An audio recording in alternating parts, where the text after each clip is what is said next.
আসসালামু আলাইকুম। Ayesha kitchen and ব্লগে সবাইকে স্বাগতম জানাচ্ছি। কেমন আছেন সবাই? আমি আলহামদুলিল্লাহ অনেক ভালো আছি। নতুন একটা রেসিপি নিয়ে হাজির হলাম। তো আজকে ঝটপট বিকালের নাস্তায় এই পিঠাগুলো তৈরি করব। খুব সহজেই তৈরি করা যায়। আমার ছেলে মেয়ে এটা খুব পছন্দ করে, তো তাই আমি ঝটপট তৈরি করে দিই। তো এখানে নিয়েছি আমি সুজি, তারপরে বেশ খানিকটা গুঁড়ো দুধ নিয়েছি, তারপরে দিয়ে দিব চিনি, তারপরে আমি একটু লবণ দিয়েছি, তারপরে ময়দা দিয়েছি। সবগুলো উপকরণ একসাথে আমি মিক্স করে নিব। আর একটু চিনিও দিয়ে দিয়েছি। মিক্স হয়ে গিয়েছে, এখন আমি পানি দিয়ে দিব, পরিমাণ মতো পানি দিব আর কি, বেশি পাতলাও না আর বেশি ঘনও না।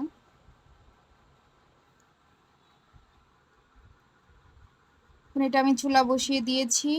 এটা আস্তে আস্তে ঘন হয়ে যাবে, এটা আরও বেশি ঘন হয়ে যাবে। কড়াই থেকে ছেড়ে যখন উঠে আসবে তখন বুঝতে হবে যে হয়ে গিয়েছে। আর ঠান্ডা হলে এরকম একটা আটার কায়ের মতো হয়ে যাবে। তো আমি এখানে একটু ময়দা, তারপরে হচ্ছে বেকিং পাউডার, বেকিং সোডা দিয়ে এটাকে আমি ভালো করে মথে নিয়েছি। আর এরকম রুটির শেপ দিয়ে দিয়েছি। আর কুকিজ কাটার দিয়ে আমি কেটে নিচ্ছি। কয়েকটা ডিজাইনই আমি করেছি, দেখতেও খুব সুন্দর লাগছে,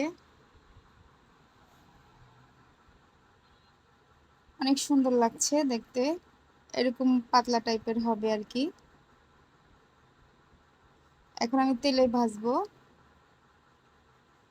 তেলে ভাজার সময়টা দুই পাশই ফুলে যাবে। কত সুন্দর ফুলে গেছে। উল্টে পাল্টে দিব। চুলার আঁচটা একবারে মিডিয়াম লোতে থাকবে।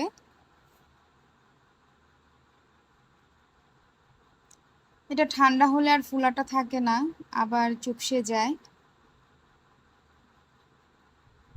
তো আবারও কিছু পিঠা ভেজে নিতেছি।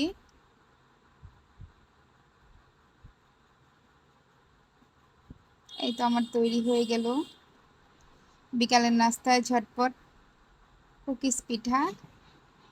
আশা করি সবাই আমার ভিডিওটা ফুল দেখবেন। দেখা হবে অন্য কোনো ভিডিওতে। আল্লাহ হাফেজ।